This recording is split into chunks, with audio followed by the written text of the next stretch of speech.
My first DSL connection. One way I claimed myself as a responsible power user back in the day was by sticking to all natural powers and staying away from the synthetics. For instance, green power is grown all over the world and has been used by cultures for as long as we can trace. Since green power flowers from fertile ground and requires minimal processing, it seems that it must be relatively safe, at least from a purity perspective.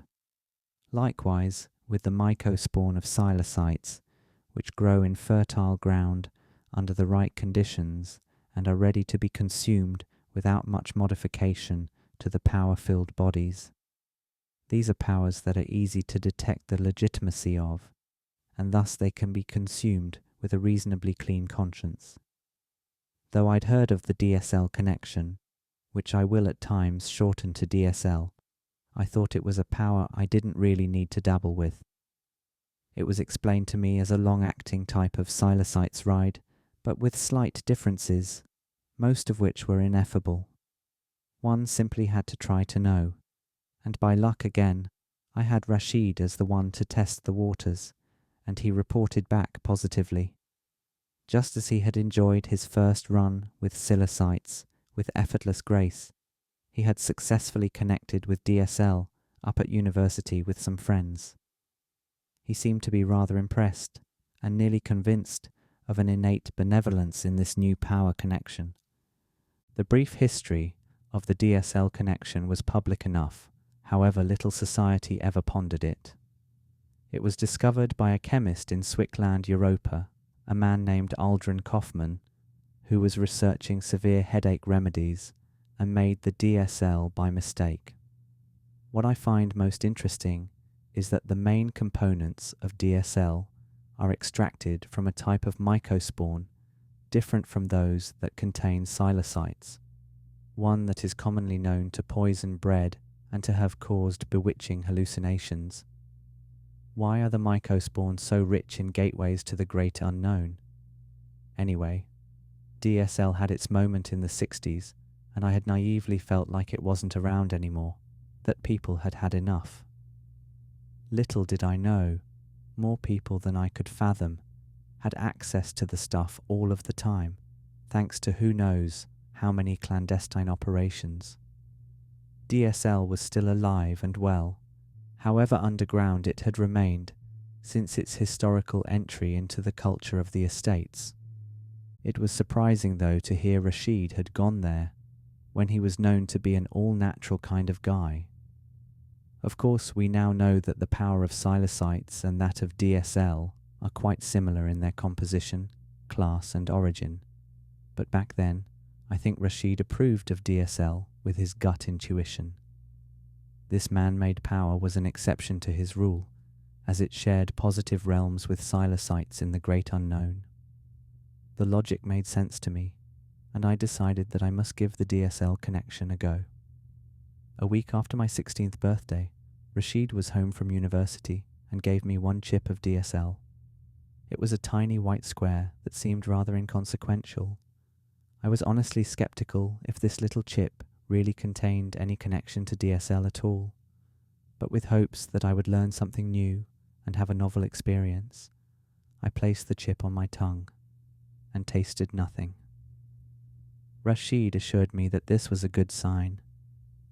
"It does taste maybe a little metallic, though," I said with hesitation.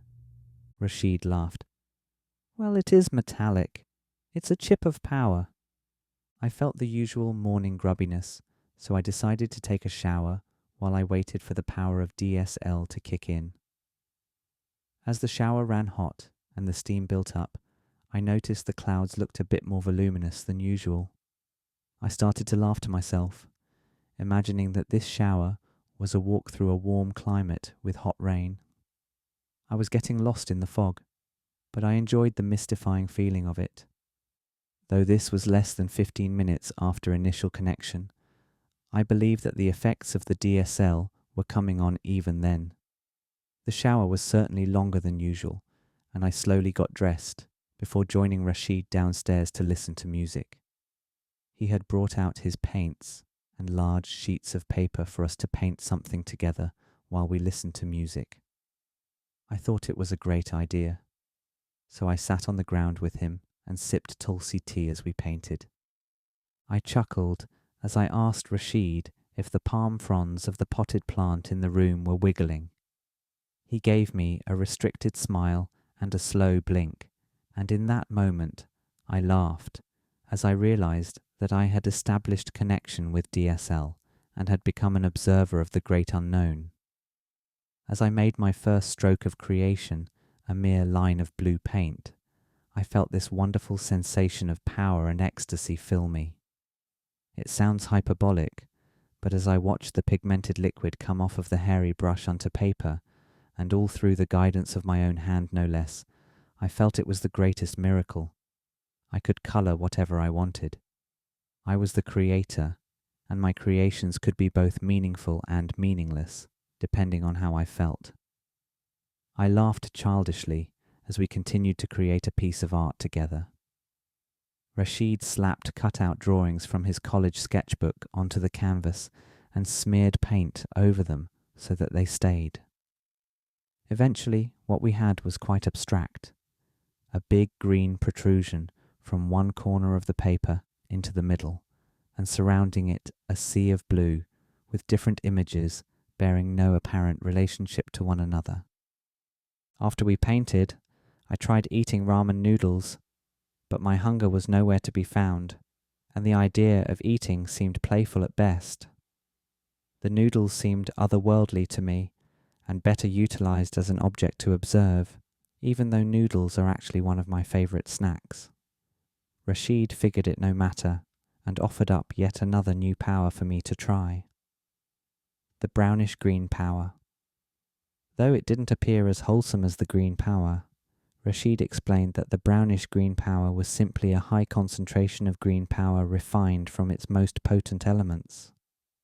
I took his word for it, and consumed a small amount to find that what he said was true, even though it was hard to tell the true potency while under the influence of the DSL connection. Even though the brownish-green power had an interesting taste and perhaps brought on more laughter, I didn't think anything would really stand up to the influence of the DSL connection, which had rendered my more or less ordinary reality into a novel experience. Though it was a winter day, it was unseasonably warm out, and the snow was melting in the presence of a fog. Rashid offered to drive me somewhere natural so I could experience the DSL connection outside, which he explained was a whole different story. We drove to a local forested park, one we grew up hiking in, and I laughed the whole car ride there. Right as I exited the car, I knew what he meant by the different story. All natural elements of the outdoors were breathing with life, and suddenly it felt like the perfect place to be. The most stunning of my visuals occurred as I looked down at a tree growing off of the side of a hill at a 45-degree angle over the brackish shoreline. As I focused on the tree, it appeared that instead of looking downhill into the water, I could have actually been looking uphill at a tree, and the water in the background was actually the sky. There could have been another plane on the other side of the hill, perhaps.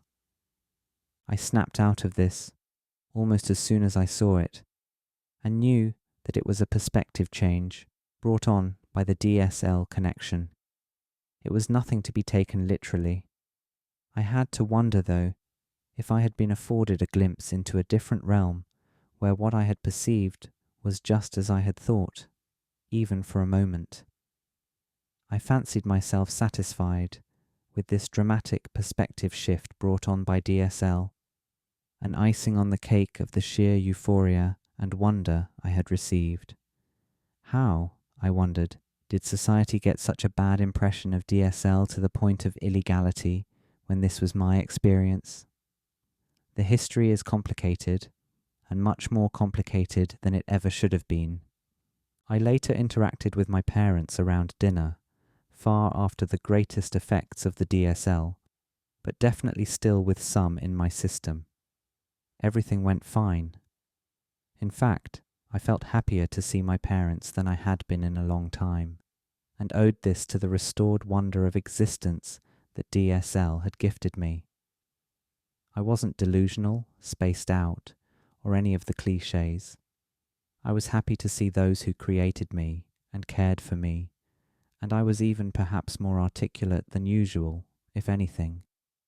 Rashid did warn me that one should probably not consume large amounts of DSL or consume it on a frequent basis, and that was all good with me. This one experience was enough for the time being, and I felt myself a champion in my successful venture into the DSL waters.